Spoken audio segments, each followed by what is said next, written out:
Good morning, students. This is your chemistry class, and today's topic is valence electrons. Last period में आपने पढ़ा था बेटा, last video में आपने पढ़ा था कि हम इलेक्ट्रॉनिक कॉन्फ़िगरेशन किस तरीके से फाइंड आउट कर सकते हैं किसी एलिमेंट की जिसका एटॉमिक नंबर हमें गिवन हो। तो हम अब पढ़ने वाले हैं वैलेंस इलेक्ट्रॉन्स। वैलेंस इलेक्ट्रॉन्स क्या होते हैं कि आपने जो इलेक्ट्रॉनिक कॉन्फ़िगरेशन पढ़ी थी उसमें आपने देखा था कि अलग अलग शेल्स में अलग अलग नंबर होते हैं इलेक्ट्रॉन्स के जो प्रेजेंट होते हैं एटम के अंदर। तो जो आउटर मोस्ट सेल के अंदर जितने भी नंबर ऑफ इलेक्ट्रॉन्स प्रेजेंट होते हैं हम उनको कहेंगे valence electrons. The number of electrons present in the outer most shell of an atom are known as valence electrons और वैलेंसी इलेक्ट्रॉन्स।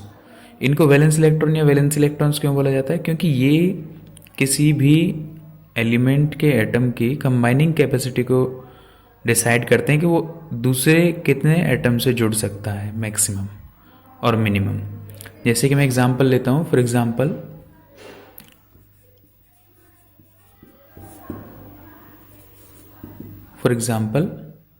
सोडियम Na, इसका एटॉमिक नंबर है 11, जिसकी अगर मैं इलेक्ट्रॉनिक कॉन्फ़िगरेशन लिखूंगा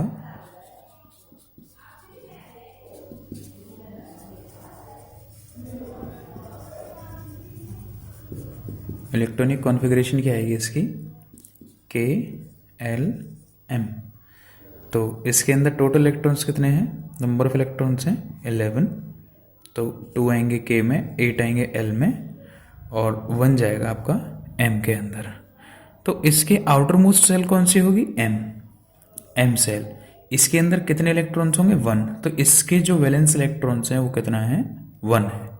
तो हम कह सकते हैं सोडियम का जो वैलेंस इलेक्ट्रॉन है वो 1 है।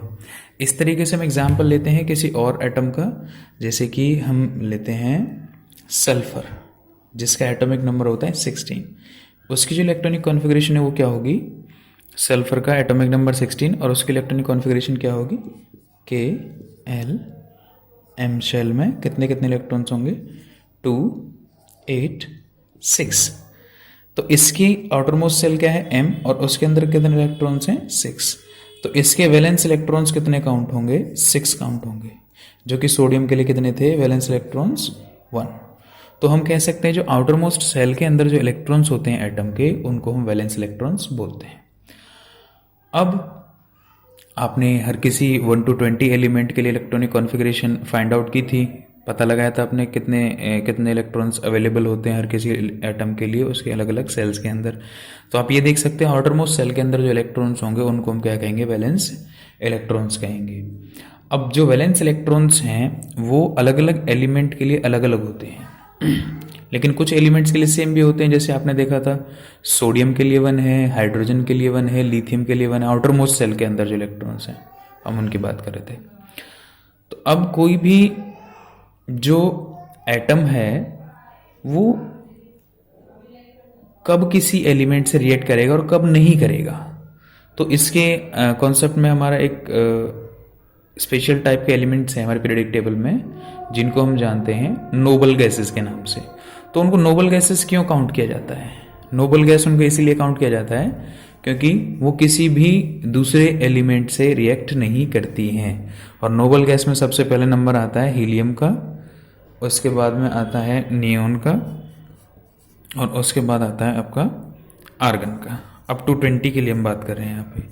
हीलियम, नियोन और आर्गन। हीलियम का नंबर एटॉमिक नंबर है 2, नियोन का है 10, आर्गन का है 18। तो इसके लिए इलेक्ट्रॉनिक कॉन्फ़िगरेशन क्या बनेगी? मैं सभी के लिए लिख लेता हूँ K-L-M। तो हीलियम के लिए बनेगी 2 ओनली, उसके K सेल के अंदर दो इलेक्ट्रॉन्स जाएंगे। और नियोन का एटॉमिक नंबर 10 है तो उसके अंदर कितने होंगे? 2,8। और आर्गन के अंदर कितने जाएंगे? 2,8,8। तो आप देख रहे हो इसकी जो फर्स्ट सेल है वो कंप्लीटली फिल्ड है, इसको किसी भी और इलेक्ट्रॉन की ज़रूरत नहीं है अपनी आउटर मोस्ट सेल को फुलफिल करने के लिए। और ऐसा ही नियोन के लिए कितना है? 8 है, उसकी सेकंड सेल कंप्लीटली फिल है, तो उसको भी और एक्स्ट्रा इलेक्ट्रॉन्स की ज़रूरत नहीं है किसी और एटम के साथ रिएक्ट करने के लिए। और लास्ट वाला हमारा आर्गन है, आर्गन में भी लास्ट सेल में कितने इलेक्ट्रॉन्स हैं, 8, तो उसको भी किसी और एटम के साथ रिएक्ट करने की ज़रूरत नहीं है।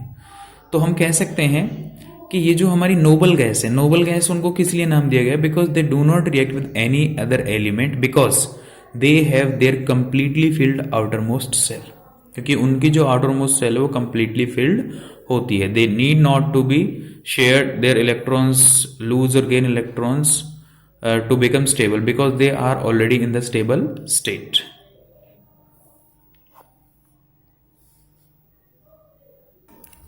Our next topic is cause of chemical combination। तो हमारे जो एटम्स हैं वो दूसरे किसी एटम के साथ में रिएक्ट क्यों करते हैं। तो अभी अभी आपने देखा था जो हमारी नोबल गैसेज हैं वो रिएक्ट नहीं करती हैं। वो क्यों नहीं रिएक्ट करती हैं, क्योंकि उनकी outer most shell completely filled होती है। तो कोई और एटम क्यों करेगा रिएक्ट किसी दूसरे एटम के साथ में, क्योंकि उनकी अनफिल्ड होती हैं, कंप्लीटली फिल्ड सेल नहीं होती हैं। तो यहाँ पर सीधा सा रीज़न एक है कि हमने देखा है कि जो एटम्स हैं वो तभी रिएक्ट करेगा जब उसके outer most shell completely filled नहीं होगी। तो वो अपने आउटर मोस्ट सेल को कंप्लीटली फिल्ड करने के लिए, ताकि वो स्टेबल हो सकें, stable means they achieve the noble gas configuration, वो अपनी इलेक्ट्रॉनिक कॉन्फ़िगरेशन को नोबल गैस के नियरेस्ट नोबल गैस के इक्वल कर लेते हैं। उसके बाद है आपका, तो वो किस तरीके से, what are the methods by which an atom can completely fill its outer most shell, वो किस तरीके से अपने आउटर मोस्ट सेल को कंप्लीटली फिल कर सकता है। तो उसके लिए 3 मेथड्स हैं। फर्स्ट है by losing electrons,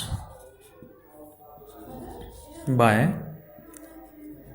losing electrons from their outermost cell। वो इलेक्ट्रॉन एटम को अपने एटम के अंदर से इलेक्ट्रॉन्स को लूज करके भी स्टेबल हो सकते हैं। जिसके आउटरमोस्ट सेल में 1, 2 और 3 इलेक्ट्रॉन्स होंगे, वो क्या करेंगे, अपने इलेक्ट्रॉन्स को लूज करके वो स्टेबल हो जाएंगे। सेकंड है बाय गेनिंग, वो गेन करके भी क्या कर सकते हैं, आउटर मोस्ट सेल को कंप्लीटली फिल कर सकते हैं। और गेन करने के लिए कौन कौन से आउटर मोस्ट सेल वाले इलेक्ट्रॉन्स होंगे, एटम्स होंगे सॉरी, वो होंगे आपके जिनके आउटर मोस्ट सेल में 5, 6 और 7 इलेक्ट्रॉन्स होंगे। और नेक्स्ट और लास्ट है आपका थर्ड बाय शेयरिंग।